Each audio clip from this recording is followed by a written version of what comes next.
What the Venus Project proposes is that we bring all the nations together and take care of everything on earth. We pledge allegiance to the environment and all the world's people.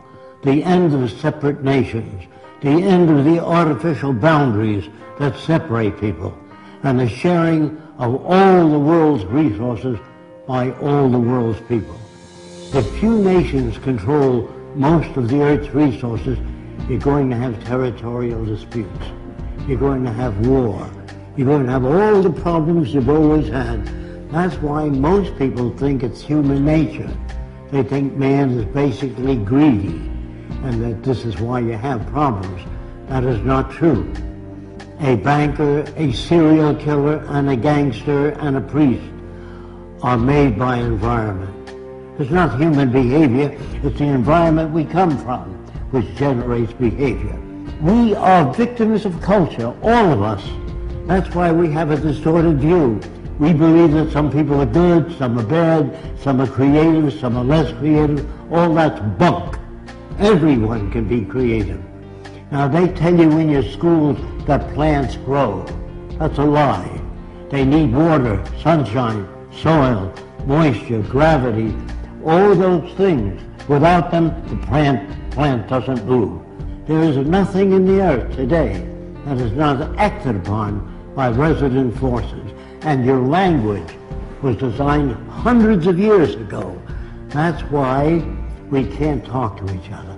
We talk at one another, not to one another.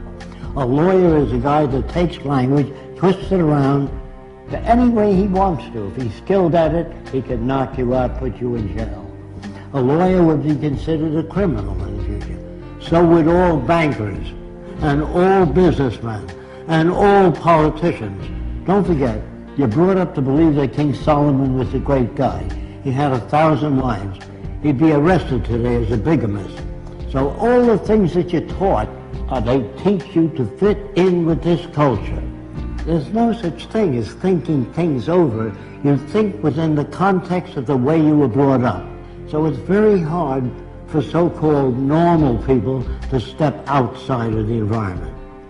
Now, in the early days in the Roman Empire, I am told that they used to feed Christians to lions. Now, the family would come Saturday and Sunday to see Christians being fed to lions.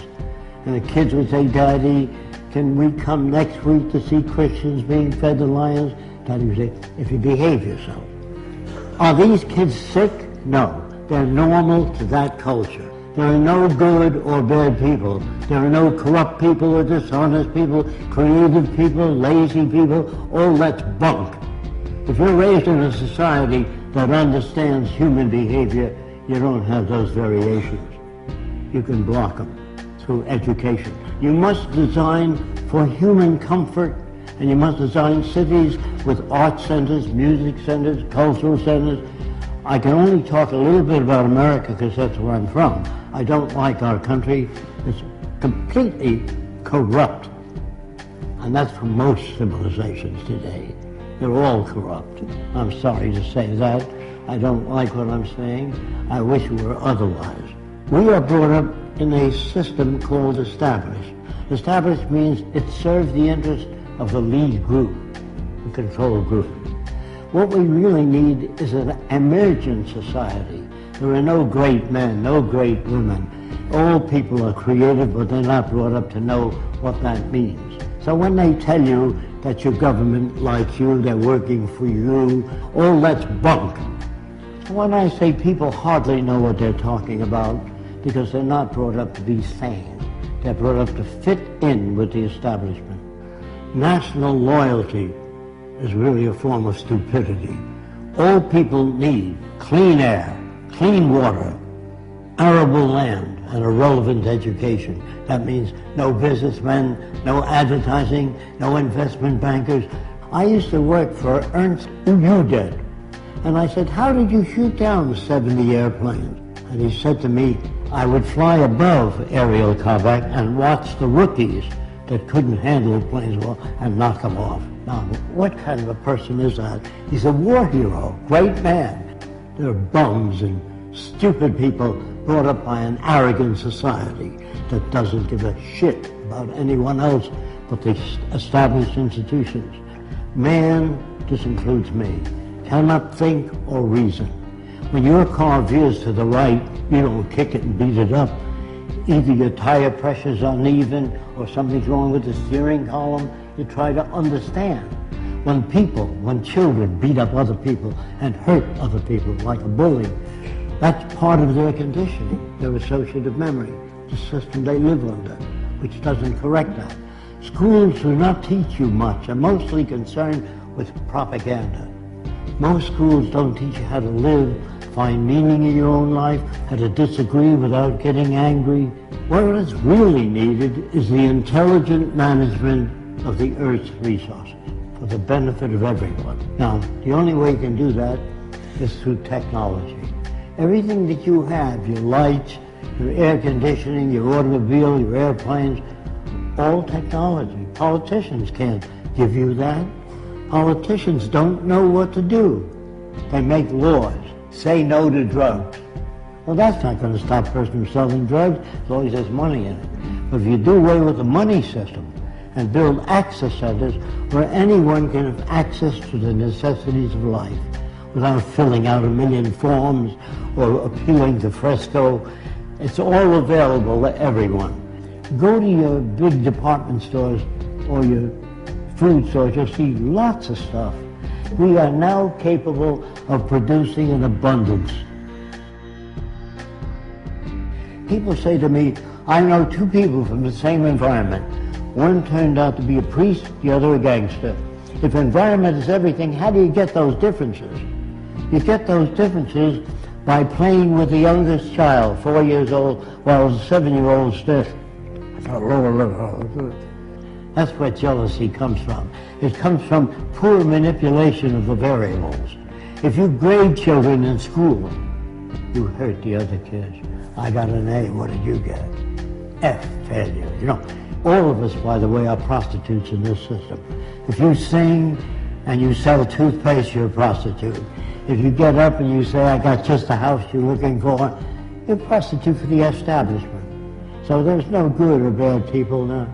We're perfect reflections of the culture we live in. Again, I'm sorry about that. How can you pray to a God? How can you talk to God? They think, due to ego problems, that they're specially selected. The Jews are God's chosen people. The Germans are the master race.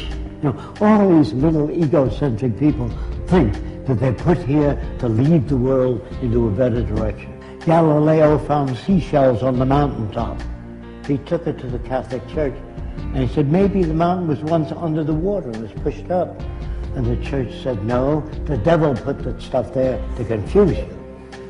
So the world you live in is as full of shit as a Christmas turkey. And you're not about to talk to people and turn them around. You have to demonstrate it.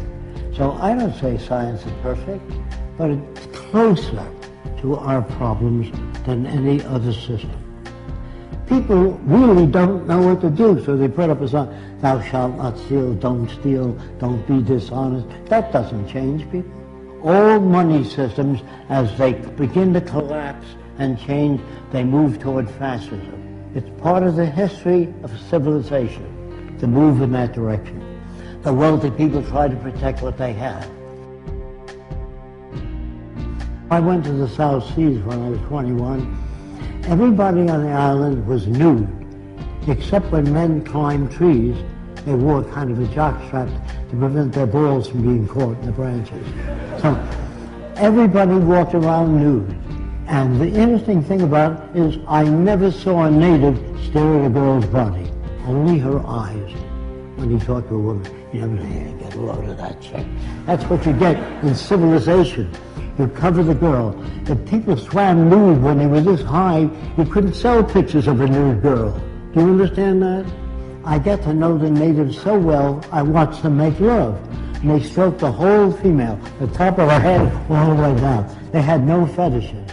There were no tit men, leg men, ass men. All that's made by culture. And if you don't use that kind of language around women, you can't become equal to one another. So you have to tell them how men think.